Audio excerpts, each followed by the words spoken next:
అది అన్నారు. అప్పుడు జన్వాడ ఫామ్ హౌస్లో మన కాంగ్రెస్ కార్యకర్తలు కొంతమంది, అది రేవంత్ రెడ్డి ఇప్పుడున్న ముఖ్యమంత్రి ఫాలోవర్సు డ్రోన్ కెమెరాతోని పోయి పిక్చర్ తీసినారని వాళ్ళకి లోపల ఇస్తే మన ముఖ్యమంత్రి గారు, నాకు ఇప్పుడున్న ముఖ్యమంత్రి గారు ఫోన్ చేసి, షబీర్ భాయ్, అప్పుడు ఆయన only MP, Malkajgiri MP, phone చేసి ఇట్లా మనోళ్ళని పట్టుకుపోయినారంటే నేను పోలీస్ స్టేషన్ నార్సింగి పోయి, ఏమయ్యా ఫోటో తీస్తే దానికి ఏముంది, లేదు సార్ ఇది హై సెక్యూరిటీ జోన్ ఉంది, ఈడ పక్షి కూడా పోయేందుకు వీల్లేదు. అమ్మ అంతగానం ఉన్నదా ఈడ అన్న పోలీసు వాళ్ళకు. అవు సాబ్ ఏ परिंदा भी नहीं जा सकता ऊपर से, ఇది కేటీఆర్ ఫామ్ హౌస్ సార్, మజాక్ కాదు అని అన్నారు. నేను అన్నా సరే ఏం సెక్షన్ పెడతావు పెట్టి లోపల పంపి మరి కోర్టుకు పంపించేసినాం. సెకండ్ డే అప్పుడు పార్లమెంట్ జరుగుతుంది, రేవంత్ రెడ్డి గారు పార్లమెంట్లోకి వెళ్ళి డైరెక్ట్ పోలీస్ స్టేషన్కి వచ్చిండు. ఇదే కారణం వల్ల మా వాళ్ళకు మీరు పట్టుకొని ఇంకా ఇంతమందికి తెమ్మంటున్నారు, ఏముంది అంటే నువ్వు కూడా కూర్చో అన్నారు. ఆయనకి కూడా ఈ జరిగిన ఏం లోక్సభలో ఉన్నాడు, ఆయన పిలిచి సాయంత్రం కూర్చోబెట్టి డైరెక్ట్ రిమైండ్ చేశారు 14 దినాలు. నేను అడుగుతున్నా, ఒక లోక్సభ జరుగుతున్నది, ఒక పార్లమెంట్ సభ్యుడు, కాంగ్రెస్ పార్టీ వర్కింగ్ ప్రెసిడెంటు ఆయనకి తీసుకొచ్చి లోపల వేసేసినారు. అప్పుడు చట్టాలు యాదకరాలే కేటీఆర్, హరీష్ రావు, కవితమ్మ. ఇవాళ కవితమ్మ అప్పుడేమో అట్లా జైల్లో పెట్టిండ్రు, అప్పుడు వాళ్ళకి ఏం యాదకరాలే. ఇప్పుడు అదే జనవాడ ఫామ్కి ఏమంటున్నారు, అది నాది కాదు నా దోస్తుది అంటున్నాడు.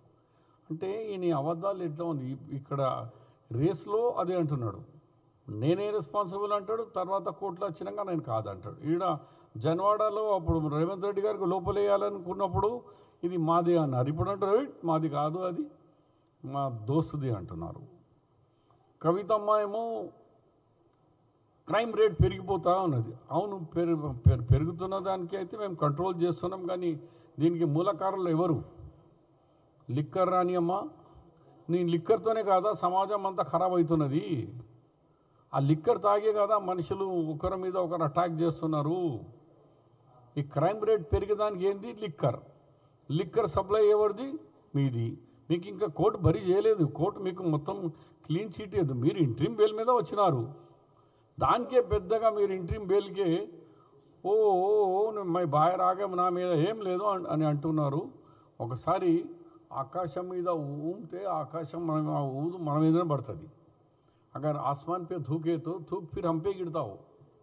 ఇలా కేసీఆర్ కానీ, కేటీఆర్ కానీ, కవిత కానీ, హరీష్ రావు కానీ, మీరు చేసిన పాపాలు, మీరు చేసిన క్రైమ్లు ఇంకా మస్తు ఉన్నాయి. మస్తు దాంట్లో కాళేశ్వరం వస్తుంది, అలాంటి చాలా కేసులు ఉన్నాయి, వస్తుంది. కొంతమంది అంటున్నారు మాకు ఏమయ్యా చెప్తున్నారు కానీ లోపలే అని. మేము రివెంజ్ తీసుకోవాలా కాదు, మేము అన్ని డీటెయిల్స్గా పోయి చట్టానికి మా చేతిలో తీసుకోకుండా చట్టం పని చట్టం తీసుకోవాలా. చట్టానికి కావాల్సిన జ్యుడిషియల్ ఎంక్వైరీ కానీ, లేకుంటే ఇప్పుడు మన ఓఆర్ఆర్ కానీ దాని మీద కావాలని హరీష్ రావు అడిగినరు, అవన్నీ కూడా డీటెయిల్స్ ఎంక్వైరీ తీసుకున్నాక మేము వేస్తాం. రివెంజ్ చేయాలంటే సేమ్ డేలో లోపల వేస్తుండే, లోపల రేవంత్ రెడ్డి గారికి వేసినట్టుగా. లోక్సభ నుంచి వచ్చిండే ఆయన లేనే లేడు, ఈ కేసు అయినప్పుడు ఆయన లోక్సభలో ఉన్నాడు, ఆయన లోపల వేసేసినారు. చట్టం లేదు, ఏం లేదు. ఇప్పుడు మేము అలాంటివి చేయదు, అది రివెంజ్.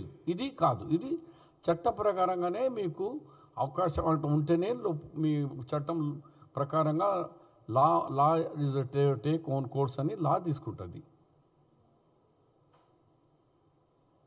కాబట్టి నేను మళ్ళీ మీ ద్వారా కేసీఆర్కు కేటీఆర్కు ఛాలెంజ్ చేస్తున్నా, ఈ మాటలు బంద్ చేయి. ఛాలెంజ్ చేస్తున్నా నీకు, నీ ఈ డబ్బులు, ఈ కరప్షన్, ఇంకా నీ ఫామ్ హౌస్లు ఏ బిల్డింగ్లో ఇంకా ఎంత హిస్సా ఉన్నది, 30% షేర్ ప్రతి హై రైజ్ బిల్డింగ్లో ఎన్ని బిల్డింగ్లు ఉన్నాయి, అవి అన్నీ కూడా మీడియా ముందు ముందు వస్తే నీ ముందే పెడతా. దమ్ముంటే నా ఛాలెంజ్కు స్వీకరించు.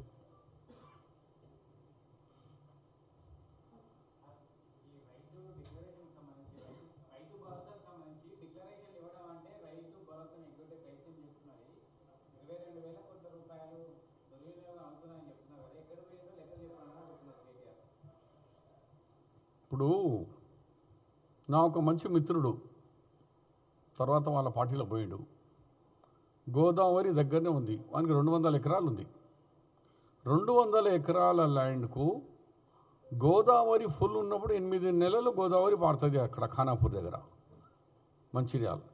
ఖానాపూర్ ఆ 200 ఎకరాలు 8 నెలలు ఆ గోదావరిలో ఉంటుంది. యాడున్నదో మనకే చూడదు. ఓనర్ పోయి చూసినా మనకి దొరకది భూమి యాడున్నదో. 8 నెలలు ఎండాకాలం వచ్చిన తర్వాత గోదావరి సింక్ అయిపోయాక ఆ ల్యాండ్ బయటికి వస్తుంది. ఆ బయటికి వచ్చే ఆ భూమి మీద చూడదందుకు పోతే కేవలం రాళ్ళు రప్పలు తప్ప ఒక ముక్క కూడా గడ్డి ముక్క కూడా ఉండేది.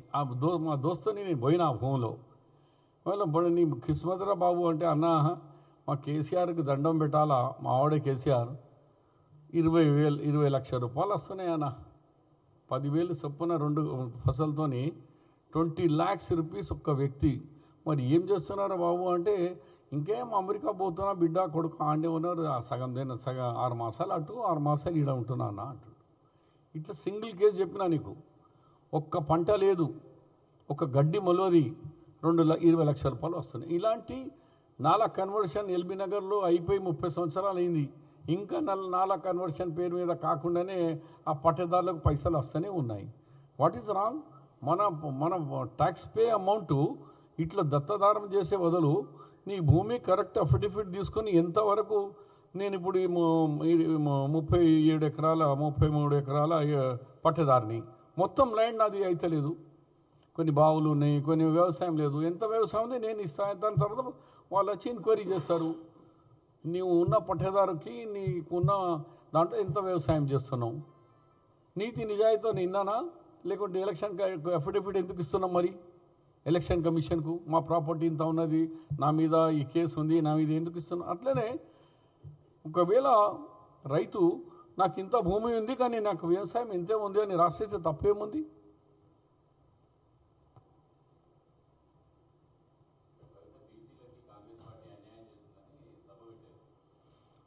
అదే ఆ లిక్కర్ రాని అమ్మకు ఏదో ఒకటి కావాలి కదా. మరి ఆమె చేసినప్పుడు పర్సంటేజ్ ఎంతవరకు బీసీ నుంచి 22% తగ్గించింది ఎవరు? సుప్రీంకోర్టులో అఫిడవిట్ తీసుకొచ్చి ఇది ఒకసారి అవకాశం ఇవ్వమని బీసీకి 32% నుంచి 22% రిజర్వేషన్ బీసీకు తగ్గించి ఎవరు అన్యాయం చేశారు? బ్యాక్వర్డ్ క్లాస్కు వీళ్ళే కదా బీసీలకు అన్యాయం చేసింది. ఇవాళ మేము బీసీ క్యాస్ట్ సెన్సస్ తీసుకొచ్చినాం.